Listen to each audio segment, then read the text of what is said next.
I hadn't been to my parents' house in over 3 months. Not because I didn't have time. I made time for people who respected mine. But this dinner, it was mandatory, as my mother put it in the family group text. Cheryl was in town. That changed everything, apparently. When I pulled into the driveway, the porch light was already on, casting long shadows across the walkway.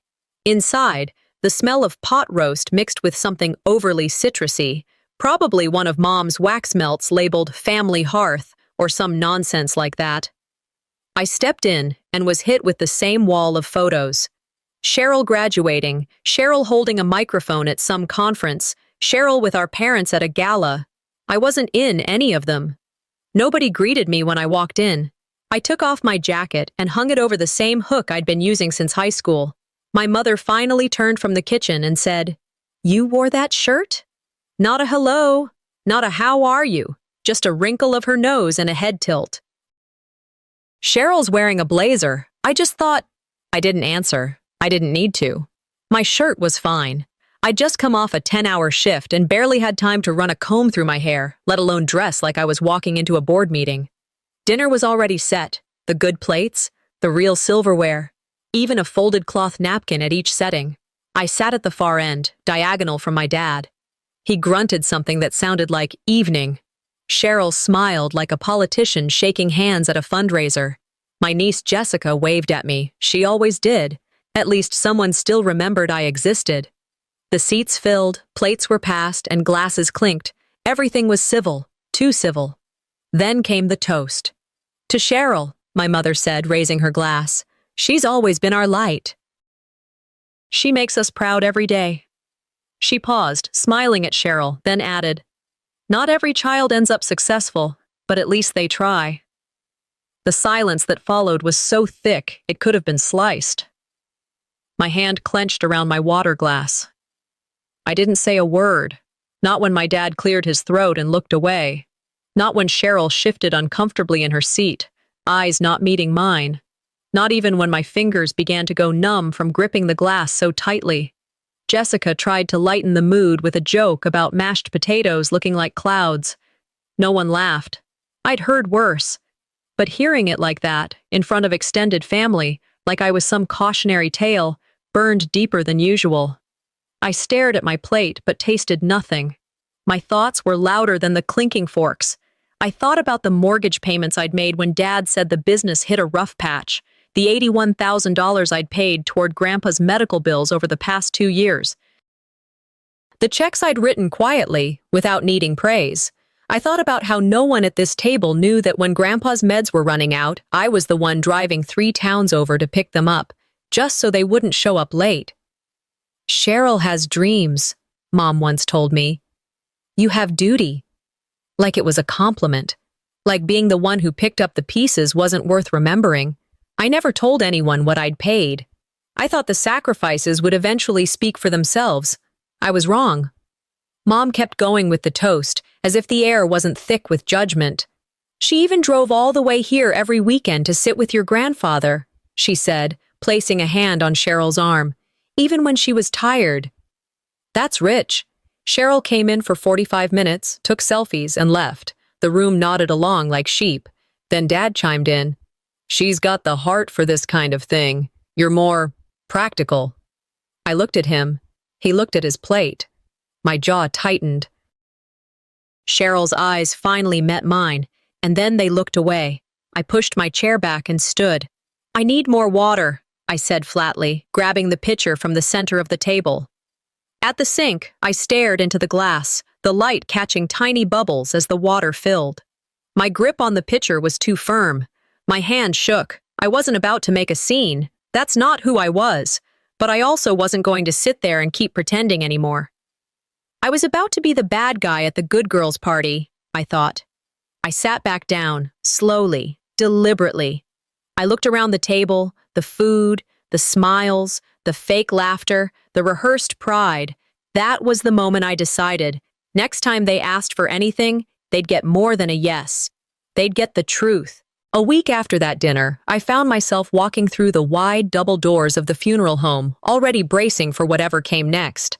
I told myself to keep expectations low, but somehow, a small part of me still hoped they'd remember who I was. The chapel was packed. Neighbors, distant cousins, members from Grandpa's church, most of them lined up to greet Cheryl. She stood near the guest book, soaking in hugs and whispered condolences like a local celebrity. I stood off to the side until one of the ushers approached. "Name?" he asked without looking up from his clipboard. "Dale Merrick," I said, voice steady. He scanned the list and paused, then offered a tight smile. "We've got you in the side row, non-immediate family and late confirmations." I nodded. What was there to say? I followed him to a row along the back wall. The view was fine. The implication wasn't. I sat down and stayed quiet. The lights dimmed, and the slideshow began. Pictures of Grandpa's life filled the screen. As each one faded into the next, the pattern became obvious. Cheryl as a toddler on Grandpa's lap. Cheryl in graduation robes. Cheryl at a barbecue with him smiling wide behind her, one after another. No photos of me. None. Not one. Behind me, a child whispered, "Did he not have a son named Dale?" I didn't turn around. It hit me then. I hadn't been forgotten. I'd been erased. Not being remembered is passive. This took intention. They'd curated a version of history, and I wasn't in it. After the service ended, people trickled out into the lobby. Instead of following, I veered left and walked down the hallway to the funeral office. I needed to clear one last invoice. I figured it'd be quick. The woman at the desk looked up with the sort of politeness that comes from doing this too often. "Can I help you?"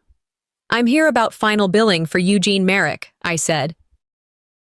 "I've handled some of the payments." She clicked through a few tabs on her screen. "Oh, I see. This was arranged by Cheryl Araujo. She's listed as the main contact." I blinked. "Could you print the invoice breakdown?" "Sure thing." She handed me the papers a minute later. My name wasn't on any of them, not even in the payment fields, not the deposits, not the insurance overage, not the hospice fees I'd specifically paid for. They'd replaced me. On paper, too. I thanked her, folded the papers neatly, and walked outside. The air was sharp against my face, a breeze tugging at my sleeves like it knew I needed grounding. I leaned against the railing for a minute and tried to make sense of it. That wasn't just disrespect, it was something colder. They hadn't just ignored what I did, they'd rewritten who did it. Back inside, Cheryl was now hugging people at the door, her face pinched in what I could only assume was grief, or maybe the act of it. Barbara was dabbing at her eyes with a tissue. Kenton stood with his hands behind his back, stone-faced. The minister offered to let any family member say a few words. Cheryl stepped forward before anyone else could. She started with a story about Grandpa calling her his little nurse, about how she tried to be there even when life got busy. People smiled. One woman near the front wiped away a tear. "He once told me," Cheryl said, "that I reminded him of how strong women in this family used to be, that I made him proud." Barbara nodded through her tears. Kenton looked proud. And me? I didn't move, didn't stand, didn't speak. I thought about standing, about clearing my throat and saying, "Actually, the person who paid for the last 6 months of his life is sitting in the back row." But I didn't. It wasn't the time. Not yet. On my way out, I stopped under the overhang by the parking lot to check my phone. There it was. Subject: Payment confirmation. Hospice of Central North Texas. Amount: $7,400 Method: Dale Merrick. Visa. They could erase me from the slideshow. They could leave my name off the programs. They could call Cheryl the backbone of Grandpa's final days. But the receipts, they never lied. By the time I made it home, the silence felt heavier than usual. The kind of quiet that settles over you after a long drive, a longer funeral, and a lifetime of being pushed to the edges of your own family's story. I kicked off my shoes, walked into the kitchen, poured a glass of water, and left it untouched on the counter. The overhead light buzzed softly. I didn't turn on the TV. I didn't need background noise. I walked over to my desk, opened the bottom drawer, and pulled out the accordion file I hadn't touched in weeks, the one labeled Family Expenses. It had started as a way to keep things organized. Now it was proof. Of what, I wasn't sure yet, but I knew it mattered. I sat on the edge of the couch, unfolded the first few papers. Invoices from Grandpa's hospice, statements from the mortgage company, handwritten notes with amounts and dates. I didn't even blink. My eyes just scanned them like they were part of my job. And then I saw the journal. It had been wedged behind a folder of tax documents, small, leather-bound, worn at the corners. I recognized the handwriting on the first page before I even opened it. Barbara's. My mother had left this in my apartment, probably the last time she came by to drop off leftovers I didn't ask for. I flipped through the pages, expecting grocery lists or sermon quotes. But no, this was different. Each page was labeled, Dale's support. First entry, said I'd pay him back $2,500. Didn't. We need more help next quarter. Another page, mortgage still being covered by Dale. Good. Cheryl needs space to focus on the nonprofit. I stopped reading for a second, let the room breathe around me. I turned another page. Dale will always help. No need to explain. He's used to being the background. That line sat on my chest like a weight. This wasn't misunderstanding. This wasn't forgetfulness. This was strategy. I stood up, moved back to the desk, and powered on my computer. My hands moved without hesitation now, logging into my bank account and scrolling back. 2 years of transactions, each labeled, each unchallenged. Recurring charges to Central North Texas Hospice, monthly payments to the mortgage servicer, several large pharmacy purchases I'd forgotten about. I opened my email and typed in payment confirmation. The results were instant. Dozens of emails, subject lines all the same. I clicked one at random. Thank you for your continued support of the Family Assistance Program. Payment processed. I hadn't signed up for any program. I called the hospice office. The woman on the phone was polite. Too polite. Billing contact is Cheryl Araujo, but the default payment method listed is Dale Merrick. I didn't shout. I didn't argue. I said thank you and hung up. They used my silence as consent. That sentence repeated itself in my head as I opened my printer tray and started pulling out sheets. I didn't stop until the table was full. Then I got the tape. One by one, I placed each receipt, each confirmation, each record along the living room wall. It looked like an investigation scene. At the very end, I taped the last item, the $7,400 invoice from the day before Grandpa died. I stepped back. There it was, a timeline of quiet sacrifices, a map of money and silence, and no one else had seen it but me. I muttered aloud, though no one was there to hear it. I paid to keep the house lit while they sat in the living room and ignored me. The next morning, I didn't go to work. I opened a new folder on my laptop, named it Receipts, for when they ask again. I opened a blank document and typed one line. You don't have to scream to fight back. Then I gathered every paper, every file, every stitch of evidence, and placed it into a new envelope. Not to send, just to keep close, just in case. I slid it into the bottom drawer and turned the lock. Next time they come asking, I won't be the one answering. Saturday afternoon, the kind where the air feels too still and everything outside looks like it's holding its breath. I parked on the street in front of my parents' house. Though there was plenty of space in the driveway, I didn't want to block Cheryl's car. The text from my mother earlier had been short. Come by. We need to talk. Bring that invoice. Not please, not thank you. Just logistics. When I walked in, Cheryl was already perched at the kitchen island with a cup of tea, acting like she lived there. Mom was plating cookies she likely bought from the store, but transferred to her own dish to look homemade. Dad was out in the backyard, hammering something into the fence like the sound of wood splitting could drown out everything else. Hi, sweetheart, Mom said, voice syrupy sweet. You're just in time. Her tone was off, too pleasant, too prepared. I knew this wasn't a conversation, it was a performance. Then I saw it. Cheryl's sweater.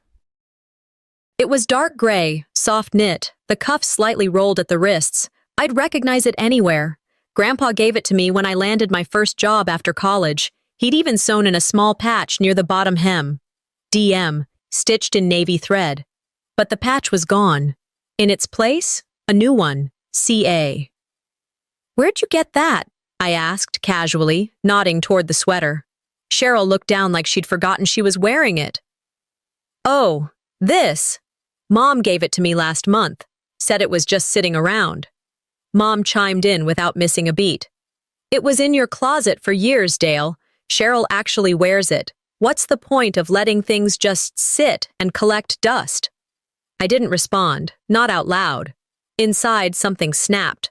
But not the loud kind, the quiet kind, the kind that doesn't scream or argue, the kind that dies quietly in the back of your throat. I remembered the day Grandpa gave it to me. We were sitting on that same back porch Dad was hammering near now. He handed it to me in a brown paper bag. Not many men work quietly, he'd said, but you do. He knew I didn't ask for credit, but even he would have called this theft. And still, I said nothing, because I knew what this visit was really about. Mom brought out a folded sheet of paper, placed it gently on the island. It's another pharmacy invoice, she said, from the last refill before he passed. I glanced at the amount. It wasn't small, but I didn't react. Just until Cheryl gets her bonus, she added. You know how tight things are right now. I nodded slowly, preparing to respond, when she leaned in, her voice low but pointed. Don't make this about money. He was your grandfather, too. Then came the line, the one that changed everything. If you don't help, what does that say about you, Dale? That wasn't a question. That was a threat disguised in guilt. I folded the invoice neatly, slid it into my coat pocket. I didn't say yes. I didn't say no. Mom smiled, assuming compliance. Cheryl looked down into her tea. They thought silence was agreement, but I was done giving them that. I glanced at the sweater again. The patch wasn't just removed. It had been replaced, rebranded, like everything else in this family. They hadn't just taken something that belonged to me. They'd rewritten who it belonged to. That evening, back at my apartment, I opened my laptop. The screen glowed in the dim room as I scrolled to my budgeting spreadsheet. I clicked into the tab labeled Family Expenses and added a new line under November. Presented, November 5th. Declined. Pending.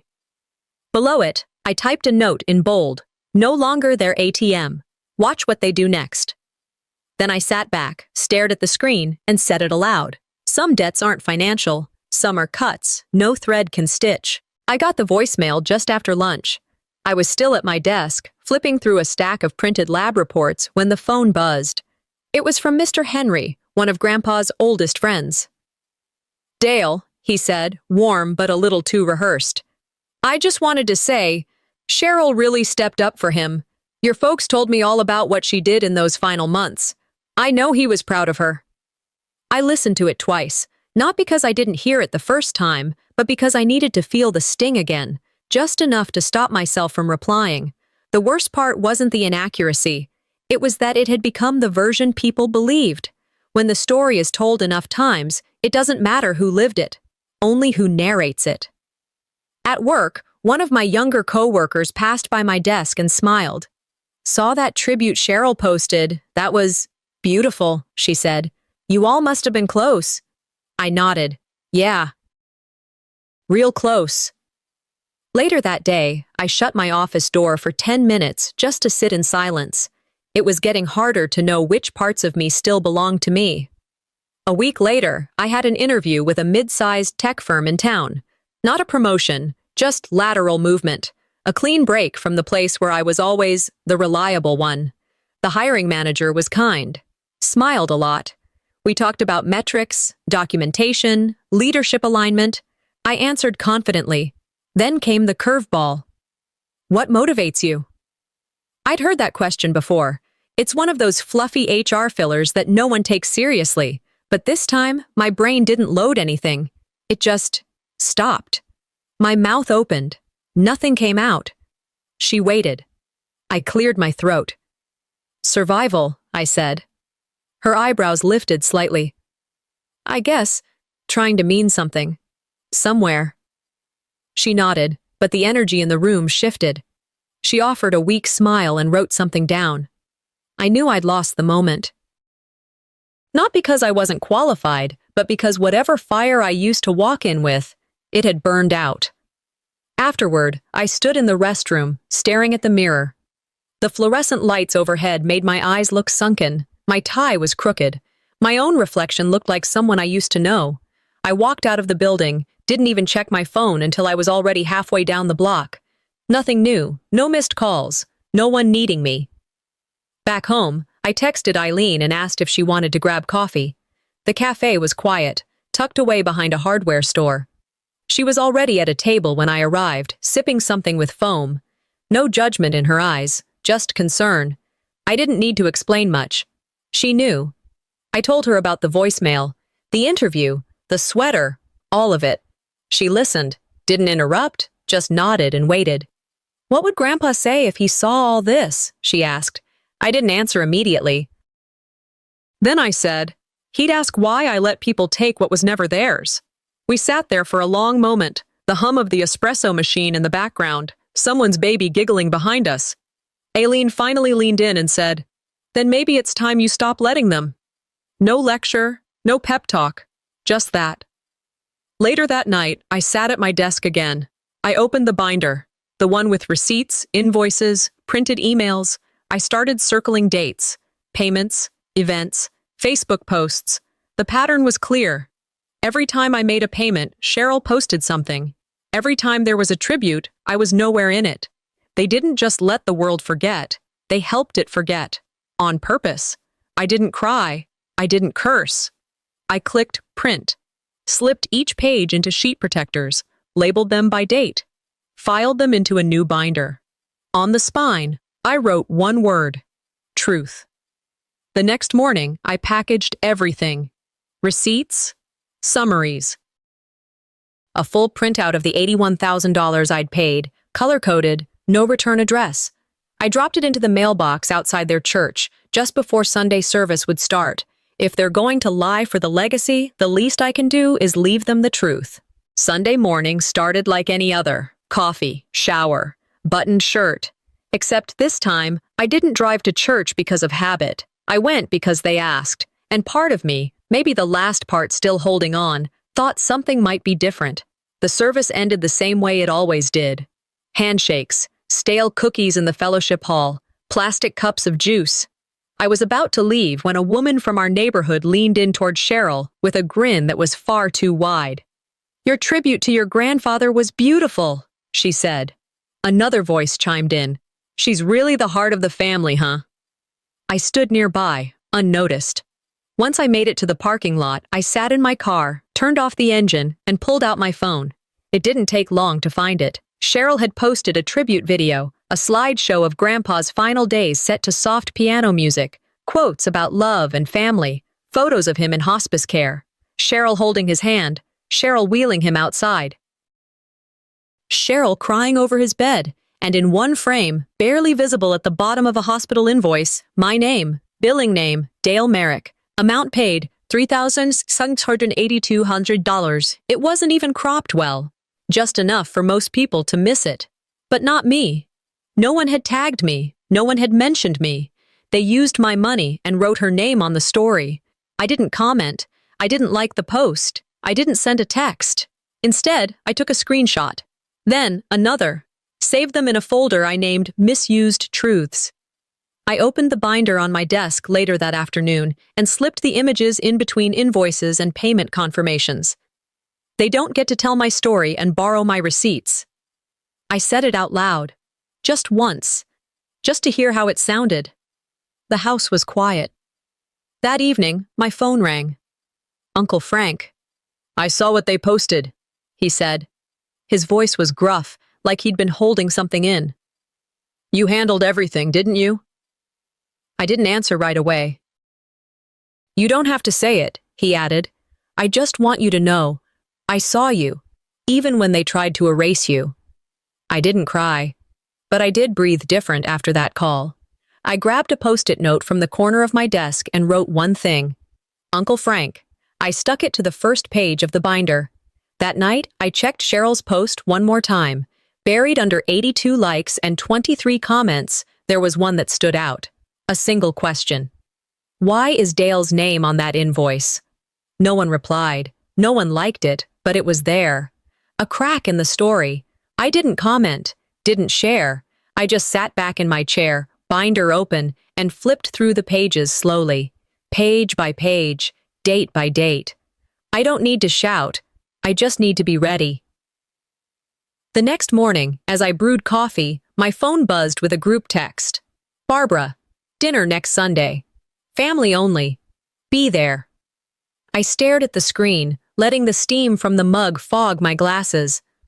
I thought of every bill I'd paid, every conversation I hadn't been part of, every time they smiled while pulling a thread out of me. They want a family dinner.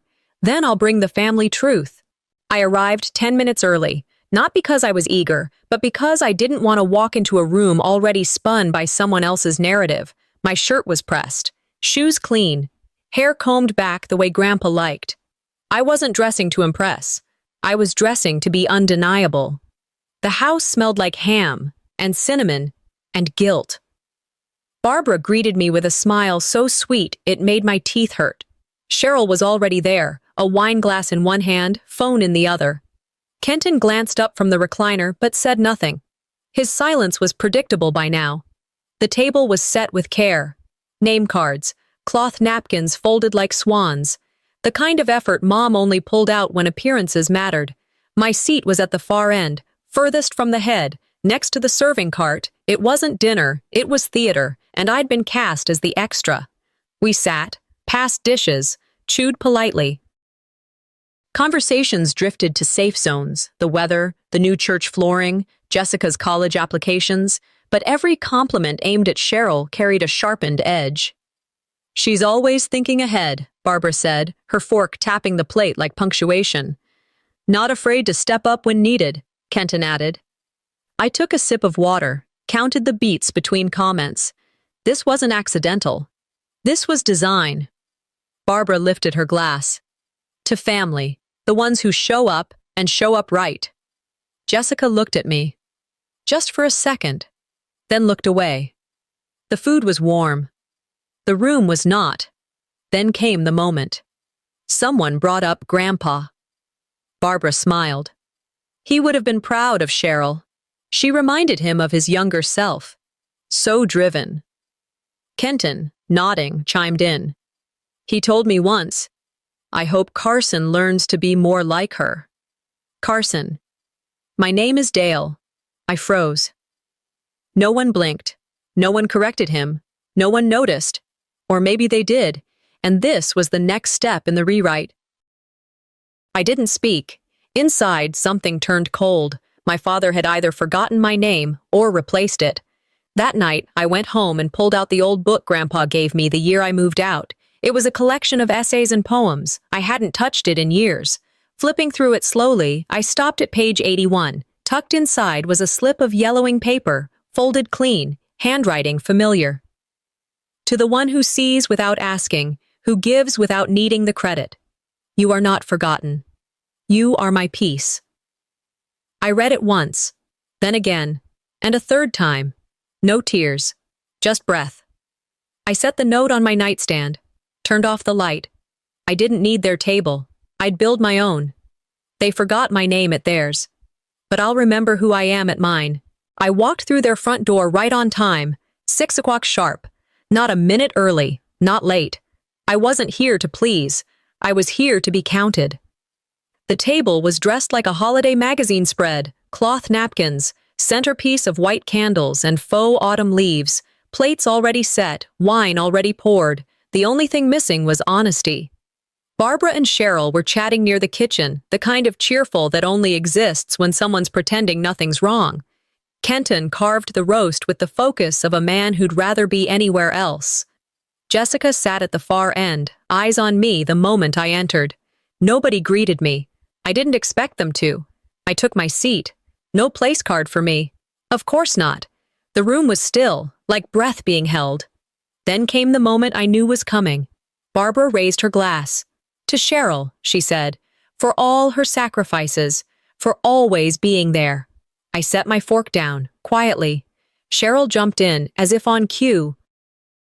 Especially those last few months with Grandpa. We really did everything we could, didn't we? I cleared my throat. We? She blinked, smiled. Yes, of course. We all stepped up. I reached into my coat pocket and placed a folded piece of paper on the table, a hospice invoice. With my name on it, the room went dead quiet. No one moved. I let the silence settle.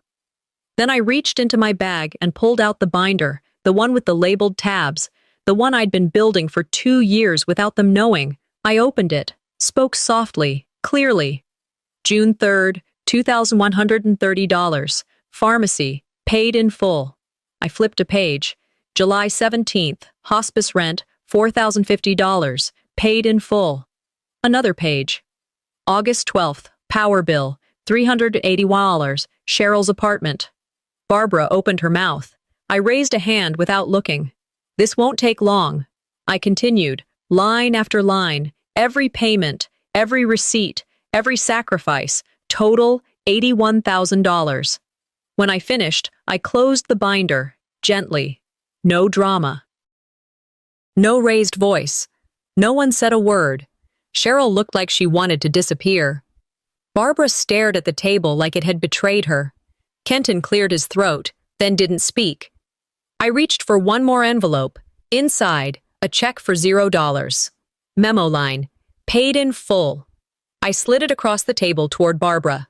This is the last check you'll ever expect from me. Then I reached into my pocket and pulled out Grandpa's green silk handkerchief. The one he gave me. The one he called a reminder that quiet men still matter.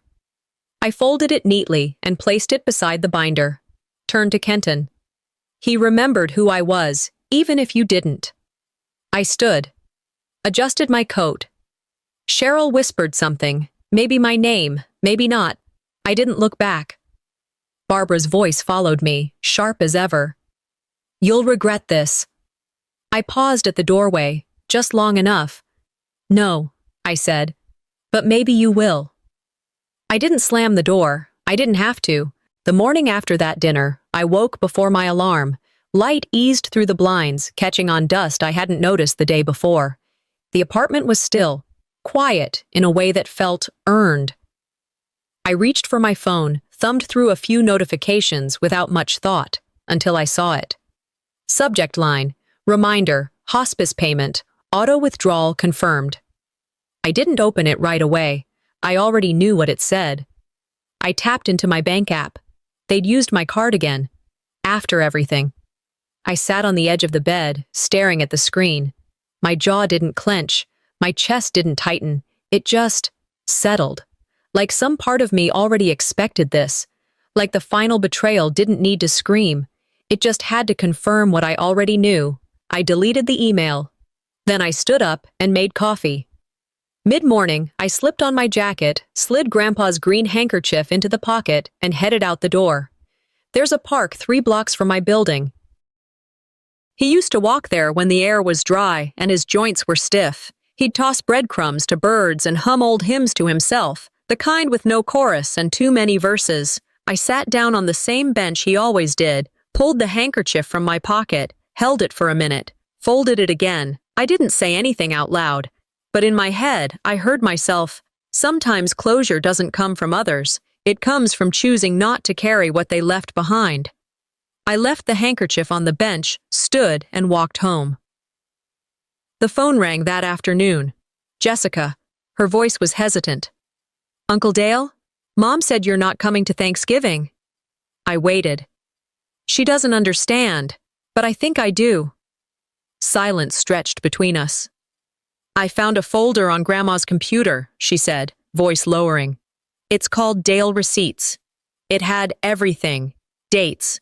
Amounts. All of it. Another pause. I think they knew.